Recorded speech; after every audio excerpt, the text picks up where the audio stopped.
গ্রামের মানুষ হয়ে যদি গ্রামের ভিউটা আপনাদেরকে না দেখাই তাহলে ভাই এটা অন্যায় হয়। এই যে দেখুন ভাই, মনটা ভরে গেছে গ্রামের ফসলের মাঠে আইসা।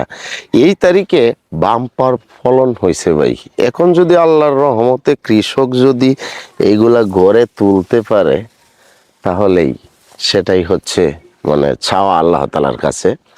অসাধারণভাবে এই তারিখে ফলন হয়েছে। সম্মানিত বন্ধুরা, গ্রামের ভিউটা আপনাদেরকে মাঝে মাঝে আমি দেখানোর জন্য চেষ্টা করি ভাই।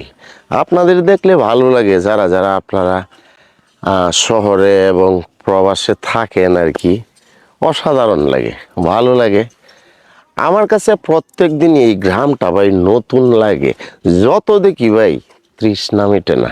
তো আমার মাধ্যমে যদি আপনাদের একটু হলেও তৃষ্ণা মিটে আর কি, গ্রামের এই ফসলাদি জমি দেখে, তাহলে সেটাই হচ্ছে ভাই আমার বড় পাওয়া।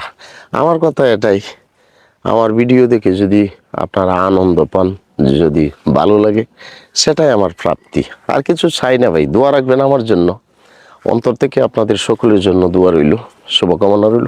আপনারাও আমার জন্য দোয়া রাখবেন। প্রিয় ভাইয়ের আমার, আমি গ্রামের মানুষ।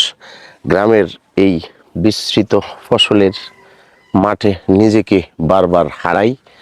আমি গ্রামে থাকতেই স্বাচ্ছন্দ্য বোধ করি।